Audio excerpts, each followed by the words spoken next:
கட்சியாக இருந்தாலும் அதிமுக வந்து திராவிட கட்சி அண்ணா கொள்கையில உருவாங்கின ஒரு கட்சியா இருந்தது. தொடர்ச்சியா நம்ம டெல்லி வெர்சஸ் இப்படி சொல்லிட்டு இருக்கிறதுனால நம்ம நிறைய புறந்தள்ள வேண்டியது இருக்குதோ, திராவிடத்தை புறந்தள்ளுறோமோ இன்னுமே? ஒரு நிமிஷம். இப்போ மேடம் வந்து சொன்னாங்க இல்லைங்களா, ஃபட்னாவிஸ் இதை வந்து சொன்னார், இதோடைய குறிப்புகள் எல்லாம் சொன்னாங்க இல்லைங்களா.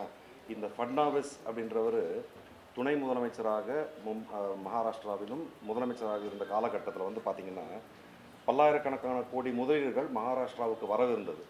ஆனால் அதையெல்லாம் குஜராத்திற்கு அதை மாற்றிவிட்டார்கள். குறிப்பாக சொல்லணும் அப்படின்னா ஃபாக்ஸ்கான் என்ற ஒரு நிறுவனம், வோடோஃபோன் ஃபாக்ஸ்கான், 1,38,00,000 ரூபாய்க்கு அங்கே ஒரு நிறுவனம் வருவதாக இருந்தது. ஆனால் இவர் துணை முதலமைச்சராக இருந்த காலத்தில் அதை வந்து மாற்றி விட்டு அதை வந்து குஜராத்துக்கு எடுத்துகிட்டு போயிட்டாங்க. அதே போல் டாடா ஏர்பஸ் டிஃபென்ஸ் டீல் அப்படின்றது பல்லாயிரக்கணக்கான கோடிகள் முதலீட்டில் அங்கே வரவிருந்ததை அதையும் குஜராத்துக்கு மாற்றி விட்டாங்க. இதே போல் வந்து ஒரு மெடிக்கல் பார்க், அதாவது ஒரு மெடிசின் தயாரிக்கிற அந்த பிளான்ட் அப்படின்றது வந்து அது ஒரு பார்க் அப்படின்றது, ஒரு தொழிற்பூங்கா அப்படின்றது அமைக்கிறது, அதுவும் பல்லாயிரக்கணக்கான கோடி, சுமார் 2 லட்சம் கோடிக்கான முதலீடுகள் மகாராஷ்டிராவிற்கு வர இருந்ததை பிஜேபியின் அடிமையாக இருக்கும் ஒரே காரணத்திற்காக தேவேந்திர ஃபட்னாவிஸ் என்பவர் அதை வாய் பேசி மௌனமாக இருந்து குஜராத்திற்கு தாரை வார்த்திருக்கிறார். ஏன்? ஏன்னா பிரதமருடைய தொகுதி, அது மாநிலம் அப்படின்றதுனால அதை அங்கே அனுப்பியிருக்கார். நீங்கள் கேட்குறீங்க இல்லைங்களா, நம்ம வந்து இப்போ திராவிடம் அப்படின்றதெல்லாம் நம்ம வந்து கைவிட வேண்டிய சூழ்நிலை இருக்கான்னு நீங்கள் கேட்குறீங்க இல்லையா. ஃபட்னாவிஸ் வந்து அப்படி ஆளுமையாக இங்கே மெட்ரோவை கொண்டு வருவோம், இங்கே எம்எல்ஏவை கொடுத்தா அப்படின்னா அவர் அங்கே துணை முதலமைச்சர் ஆக்கியிருக்கிறார்கள். அங்கே அவர்கள் ஆட்சி செய்து கொண்டிருக்கிறார்கள். ஆட்சி செய்து கொண்டிருக்கும் பொழுதே மகாராஷ்டிராவுக்கே ஒன்று கொண்டு வர முடியாத ஒருவர் இன்றைக்கி வந்து மதுரையில் வந்து ஏதோ நான் வந்து இதை மெட்ரோ ரயில் திட்டத்தை கொண்டு வந்துடுவேன் அப்படின்னு சொல்கிறாங்க. மதுரையிலேயே தான் வந்து அந்த எய்ம்ஸ் மருத்துவமனை எத்தனை வருடங்களாக இருக்கிறது, கிட்டத்தட்ட 10 ஆண்டு. அங்கே வந்து இப்போ எய்ம்ஸில் மாணவிகள் படிக்கிறாங்க. எங்கே தெரியுங்களா? ராமநாதபுரம் கவர்மெண்ட் ஹாஸ்பிட்டல், நம்மளுடைய தமிழ்நாட்டு மெடிக்கல் காலேஜில் படிச்சுட்டு இருக்காங்க. அவங்க அடுத்த வருடம் வந்து ஃபஸ்ட்டு பேட்ச் பாஸ் அவுட் ஆக போகுது. இந்த கேவலத்தை நீங்கள் எங்கேயுமே பார்க்க முடியாது. ஒரு குரூப் ஆஃப் மாணவர்கள் எய்ம்ஸ்லேருந்து நாங்கள் படித்தோம் அப்படின்றாங்க. ஆனால் எய்ம்ஸ் மருத்துவமனையை பார்க்காமல் அவர்களுக்கு சர்டிஃபிகேட் கொடுக்குறது மட்டும் எய்ம்ஸ் மதுரையிலிருந்து படித்த மாணவர்கள் அப்படின்றதும். அங்கே வந்து 150 மாணவர்கள் அங்கே ராமநாதபுரம் ஜிஎஸ்லேயே படித்தாங்க. அப்போ அவங்களுக்கும் அந்த சர்டிஃபிகேட்டை கொடுக்கணும் அப்படின்ற நிலைமை தான் நம்ம இன்றைக்கி இருந்துக்கிட்டு இருக்கோம். ஸோ நீங்கள் கேட்குற கேள்வி திராவிடத்தை மூட வேண்டுமா அப்படின்றது, அதிமுக ஆட்சி காலத்தில் இருந்தபொழுது கூட வந்து நட்புடன் தான் இருந்தார்கள், கூட்டணியில் தான் இருந்தார்கள். அப்பொழுதும் தமிழ்நாட்டிற்கு என்று அவர்கள் எந்த ஒரு திட்டத்தையும் நிறைவேற்றவில்லை. நீங்கள் தோழமை வச்சதுனால வந்து ஏதோ நீங்கள் சாதிச்சிட்டீங்க அப்படின்னு சொன்னால் அப்போ அந்த அதிமுக ஆட்சியில் அவர்கள் செய்திருக்க வேண்டும். ஆனால் அதை எதையுமே செய்யாமல் இன்னைக்கு வந்து தேவேந்திர ஃபட்னாவிஸ் சொல்வதெல்லாம் ஒரு கண் துடைப்பு நாடகம். எல்லாம் அவங்களுக்கு எல்லாமே வந்து எப்படின்னா குஜராத்தையும் நாசிக்கையும் சுற்றி தான் அவருடைய அரசியல் இருக்கிறது. இன்னொரு விஷயம் நான் சொல்லிடுறேன். அதிமுக ஆட்சியில் இருந்த பொழுது உங்களுக்கு எல்லாம் நினைவு இருக்கும், பன்வாரிலால் புரோஹித் அப்படின்னு சொல்லிட்டு ஒரு கவர்னர் இருந்தார். அவர் வந்து அவருக்கு இல்லாத உரிமையாக தமிழ்நாடு முழுவதும் நான் போய் ஆய்வு செய்ய போகிறேன் அப்படின்றத சொன்னார். அப்போ அதுக்கு எதிர்த்து குரல் கொடுத்தது யார்? உங்களுக்கு தெரியுமா? ஞாபகம் இருக்கா யாருக்காவது? திராவிட முன்னேற்ற கழகம் கவர்னர் மாளிகையை விட்டு வெளியே வர முடியாத அளவிற்கு ஒரு நெருக்கடியை கொடுத்து அவர் வெளியே வராத அளவிற்கு செய்தார்கள். அப்போ நாங்கள் ஆட்சியில் இல்லை, எங்கள் தலைவர் ஆட்சியில் இல்லை. அதிமுக ஆட்சியில் இருந்த பொழுது கூட மாநில சுயாட்சிக்காகவும் எங்களுடைய உரிமைக்காகவும் அதிமுக தானே அசிங்கப்பட்டுக்கிட்டு போகட்டும்னு விடாமல் தமிழ்நாடு தான் எங்களுக்கு பிரதானம், தமிழ்நாட்டின் உரிமைகள் பிரதானம், எதிர்கட்சி ஆண்டாலும் பரவாயில்லை, எங்களுடைய உரிமைகளை, தமிழர்களின் உரிமைகளை நாங்கள் மீட்டெடுப்போம்னு சொல்லி ஒரு பெரிய ஆர்ப்பாட்டத்தை செய்து எங்களில் பலர் கைது செய்யப்பட்டோம். அதை போன்று இருந்து நாங்கள் காப்பாற்றியவர்கள் இன்னைக்கு திராவிடம் தேவையில்லை என்று யாராவது சொல்கிறார்கள் என்றால் அவர்களை விட பெரிய முட்டாள்கள் யாரும் இருக்க முடியாது. பாஜகவோட தலைவர்கள் வர்றாங்க, திமுக கூட்டணியில் அடுத்த கட்சியாக இருக்குது காங்கிரஸ். காங்கிரஸ் தேசிய தலைவர் தமிழ்நாட்டுக்கு வராமலே இருக்காங்க. இது உங்களுக்கு பாஜகலேருந்து பெரிய தலைவர்கள் மோடி, பிரதமர் உட்பட உள்துறை அமைச்சர்லாம் வரும்போது மற்ற காங்கிரஸ் தலைவர்கள் வந்து ஒரு தமிழ்நாட்டை பற்றி ஒரு எஃபெக்டிவாக எலெக்ஷனை எதிர்கொள்ளிருக்கீங்களா? நீங்கள் சொல்லுங்கள். அதாவது நீங்கள் சென்ற முறை சட்டமன்ற தேர்தல் நடந்தது. அப்போ அதிமுகவில் ஜெயக்குமார்னு ஒருத்தர் இருப்பார், தெரியுங்களா உங்களுக்கு? அவர் எந்த தொகுதின்னு தெரியுங்களா? சட்டமன்ற தொகுதி ராயபுரம். அவர் என்ன சொன்னார்? முதலமைச்சரை வந்து தைரியம் இருந்தால் இங்கே ராயபுரமில் போட்டி போடுங்க அப்படின்னு சொல்லி சொன்னார். ஆனால் எங்கள் முதலமைச்சர் என்ன பண்ணார்? எங்களுடைய கட்சியின் ஒரு சாதாரண தொண்டராக இருந்த ஒரு ஐட்ரீம்ஸ் மூர்த்தி அப்படின்றவரை வச்சுட்டு 28,000 வாக்குகள் வித்தியாசத்தில் சிட்டிங் மினிஸ்டர் 28,000 வாக்குகள் வித்தியாசத்தில் தோற்கிறார். தோற்ற பிறகு அவர் வந்து இது தோத்ததுக்கு வந்து திமுக சக்தியானது இல்லை, நாங்கள் பாஜகவோட கூட்டணி வச்சோம், அதனால தான் நான் தோத்தேன் அப்படின்னு சொன்னார். நீங்கள் எல்லாம் கேட்டிங்கல்ல. அதே போல் லெஃப்ட் ஹேண்டில் நாங்கள் டீல் பண்ணுற மாதிரி எங்களுக்கு வந்து இந்த தேர்தலுக்கு வந்து தேசிய தலைமை எதுவுமே தேவையில்லை. இது சட்டமன்ற தேர்தல். இதற்கு வந்து டெல்லியிலிருந்து யாரும் வர தேவையில்லை. இதை நாங்களே சரி செய்து கொள்வோம் அப்படின்றதுக்காக தான் நாங்கள் வந்து அதை பெரும் எதிர்பார்க்கவில்லை.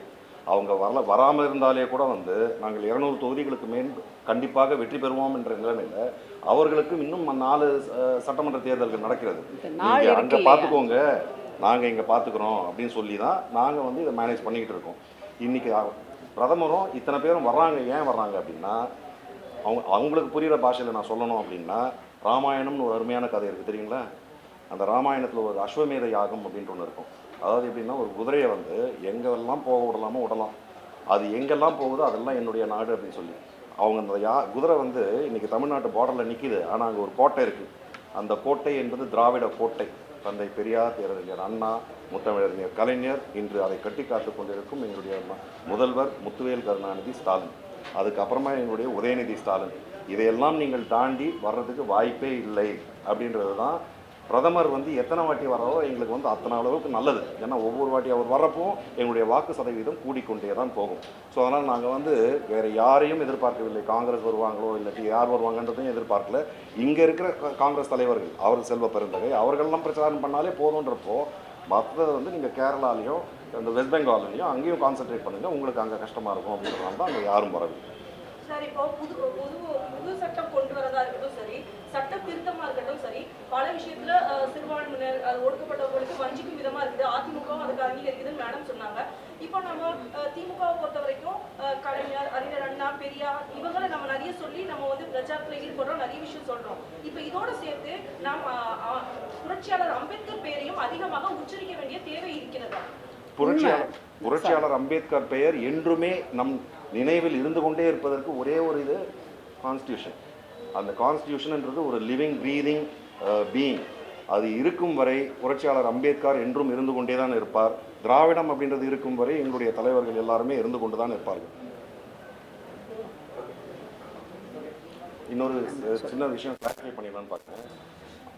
பாஜகவின் முன்னாள் தலைவர் அண்ணாமலை அவர்கள் ஒரு ரீசெண்டாக ஒரு பேட்டி கொடுத்துருந்தாரு. அதாவது இங்கே தமிழ் வாத்தியார்கள் இந்த கேந்திர வித்யாலயா பள்ளியில் எத்தனை பேர் இருக்காங்க அப்படின்றத பற்றி ஒரு கேள்வி வந்தது. அது என்னை குறிப்பிட்டு நான் பாராளுமன்றத்தில் எழுப்பிய கேள்வியை பற்றி அவர் சொல்லியிருக்கிறார்.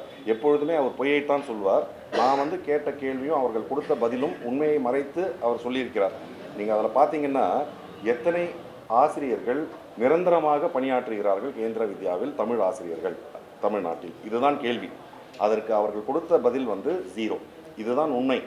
அது டெம்பரரி அப்படின்னு சொல்லி ஆசிரியர்களை நியமிக்கிறார்கள், தமிழ் ஆசிரியர்களை. அவர்களுக்கு சம்பளம் 20,000 ரூபாய்.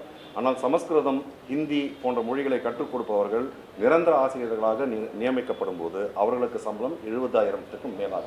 ஸோ தமிழ் மட்டும் இல்லை, கன்னடம், கன்னடா, ஆந்திரா எல்லா இடத்துலையுமே அவங்க வந்து 3 லாங்குவேஜ் தான் வந்து பர்மனெண்ட் அப்படின்னு பண்ணுறாங்க. ஒன்று வந்து இங்கிலீஷு, ஹிந்தி, சான்ஸ்கிரிட்.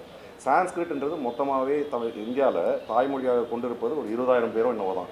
ஆனால் கேந்திர வித்யாவில் மொத்தம் வேலைக்கு சேர்த்திருப்பவர்களின் எண்ணிக்கை 2011ஆம் ஆண்டின் கணக்குப்படி 1037. இன்றைக்கி தேதிப்படி வந்து கிட்டத்தட்ட 1200 பேர் வந்து அங்கே பணி செய்கிறார்கள் நிரந்தர பணியாளர்களாக.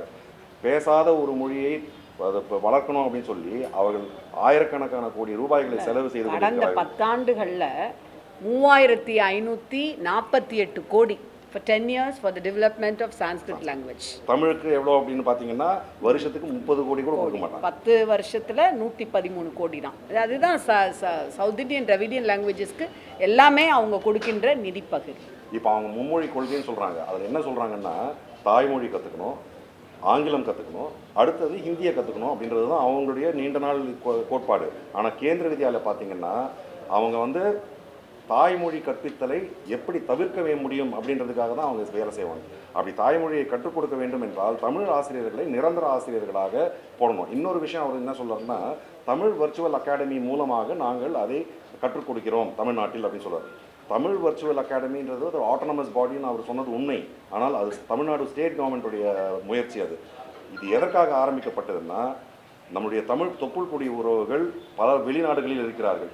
அவங்கெல்லாம் வந்து அங்கே தமிழ் கற்றுக்கொள்வதற்கான வாய்ப்பு இல்லை என்னும் பொழுது ஆன்லைனில் அவங்க கற்றுக்கிறதுக்காகன்னு சொல்லி அதை வந்து நம்முடைய முதலமைச்சர் அவர்கள் தான் அதை ஆரம்பித்து வைத்தார். இதை வைத்து south Africa, France, Japan, Korea போன்ற நாடுகளில் வாழும் நம் தமிழர்கள் அவர்கள் தமிழை கற்றுக்கொண்டிருக்கிறார்கள். ஆனால் தமிழ்நாட்டிலேயே இருக்கும் ஒரு பள்ளியில் இங்கே எத்தனையோ பேர் தமிழ் ஆசிரியர்கள் இருக்கும் பொழுது அதை அவர்களுக்கு ஒரு வேலை வாய்ப்பை உருவாக்கக்கூட மனம் இல்லாமல் தமிழர்கள், தென்னிந்தியர்கள் யாரும் அவர்கள் நலம் பெற்று விடக்கூடாது அப்படின்னு சொல்லி, அதாவது தற்காலிக பணின்னு சொல்லி 20,000 ரூபாய் சம்பளம் அப்படின்ற மாதிரி கொடுத்துட்டு அவங்க என்னைக்கு வேணாலும் அவங்கள டெர்மினேட் பண்ணலாம்.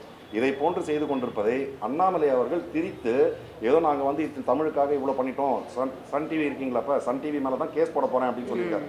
சன் டிவி மேலே கேஸை போட சொல்லுங்கள், கோர்ட்டில் வந்து நான் பேசுகிறேன்னு சொல்லுங்கள். அவருக்கு இந்த விஷயத்தெல்லாம் நான் வந்து கோர்ட்டில் சொல்கிறேன்னு சொல்லுங்கள்.